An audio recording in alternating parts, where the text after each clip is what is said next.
ನೇಪಾಳದಲ್ಲಿ ಹಿಂಸಾತ್ಮಕ ಪ್ರತಿಭಟನೆ ಮುಂದುವರೆದಿದೆ. ಪ್ರತಿಭಟನೆ ತೀವ್ರ ಸ್ವರೂಪ ಪಡೆದ ಬೆನ್ನಲ್ಲೇ ಕಠ್ಮಂಡು ತ್ರಿಭುವನ್ ಅಂತಾರಾಷ್ಟ್ರೀಯ ವಿಮಾನ ನಿಲ್ದಾಣವನ್ನು ಸೇನೆ ವಶಕ್ಕೆ ಪಡೆದಿದೆ.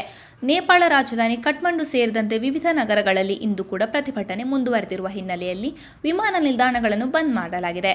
ನವದೆಹಲಿ ಕಠ್ಮಂಡು ನಡುವೆ ಪ್ರತಿದಿನ ಸಂಚರಿಸುವ ಏರ್ ಇಂಡಿಯಾದ 6 ವಿಮಾನಗಳು ರದ್ದಾಗಿವೆ. ಇಂಡಿಗೋ, ನೇಪಾಳ ಏರ್ಲೈನ್ಸ್ ವಿಮಾನಗಳ ಹಾರಾಟವು ಸ್ಥಗಿತವಾಗಿದೆ. ನಮ್ಮ ರಾಜ್ಯದಲ್ಲಿ ಇವತ್ತು ಏನಾಗುತ್ತಿದೆ? ದಿನನಿತ್ಯ ಯಾವ ರೀತಿ ಪರಿಸ್ಥಿತಿ ಹದಗೆಡುತ್ತಿದೆ? ಕಾನೂನು ಸುವ್ಯವಸ್ಥೆ ಮುರಿದು ಬಿದ್ದಿದೆ. ಕಾಂಗ್ರೆಸ್ ಸರ್ಕಾರಕ್ಕೆ ಯಾಕೆ ಇಂಥ ದುರ್ಬುದ್ಧಿ ಬಂದಿದೆ? ಕಾಂಗ್ರೆಸ್ ಸರ್ಕಾರಕ್ಕೆ ಹಿಂದೂಗಳು ಏನು ಅನ್ಯಾಯ ಮಾಡಿದ್ದಾರೆ ಎಂದು ರಾಜ್ಯದ ಅಸಂಖ್ಯಾತ ಹಿಂದೂ ಕಾರ್ಯಕರ್ತರು ಮುಖ್ಯಮಂತ್ರಿಗಳನ್ನು ಪ್ರಶ್ನಿಸುತ್ತಿದ್ದಾರೆ ಎಂದು ಬಿಜೆಪಿ ರಾಜ್ಯಾಧ್ಯಕ್ಷ ಮತ್ತು ಶಾಸಕ ಬಿವೈ ವಿಜಯೇಂದ್ರ ಅವರು ತಿಳಿಸಿದರು. ಮುಖ್ಯಮಂತ್ರಿಗಳ ಸುತ್ತ ಅಯೋಗ್ಯರನ್ನೇ ಇಟ್ಟುಕೊಂಡಂತಿದೆ ಎಂದು ಹೇಳಿದರು.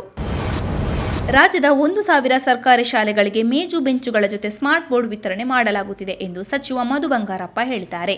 ರಾಜ್ಯದಲ್ಲಿರುವ ಸರ್ಕಾರಿ ಶಾಲೆಗಳಿಗೆ ಮೇಜು ಬೆಂಚುಗಳ ಜೊತೆಗೆ ಇಂಟರಾಕ್ಟಿವ್ LED ಸ್ಮಾರ್ಟ್ ಪ್ಯಾನೆಲ್ಗಳನ್ನು ಒದಗಿಸಲು ಇಂದು ಸಮಗ್ರ ಶಿಕ್ಷಣ ಕಚೇರಿಯಲ್ಲಿ ಇಲಾಖೆಯ ಉನ್ನತ ಅಧಿಕಾರಿಗಳು ಬೆಂಗಳೂರು ರೋಟರಿ ಕ್ಲಬ್ ಸಂಸ್ಥೆಯೊಂದಿಗೆ ಒಡಂಬಡಿಕೆಗೆ ಸಚಿವ ಮಧು ಬಂಗಾರಪ್ಪ ಸಹಿ ಮಾಡಿದರು. ರಾಜ್ಯ ಸರ್ಕಾರದ ಒಳ ಮೀಸಲಾತಿ ವರ್ಗೀಕರಣವನ್ನು ವಿರೋಧಿಸಿ ಫ್ರೀಡಂ ಪಾರ್ಕ್ನಲ್ಲಿ ಬಿಜೆಪಿ ಪ್ರತಿಭಟನೆ ನಡೆಸುತ್ತಿದೆ.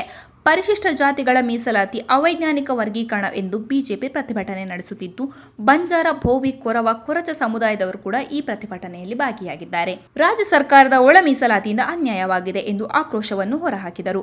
1000ಕ್ಕೂ ಹೆಚ್ಚು ಸಂಖ್ಯೆಯಲ್ಲಿ ಪ್ರತಿಭಟನಾಕಾರರು ಸೇರಿದ್ದು, ಕುಡುಚಿ ಮಾಜಿ ಶಾಸಕ ರಾಜೀವ್ ಅವರ ನೇತೃತ್ವದಲ್ಲಿ ಪ್ರತಿಭಟನೆ ನಡೆಯುತ್ತಿದೆ.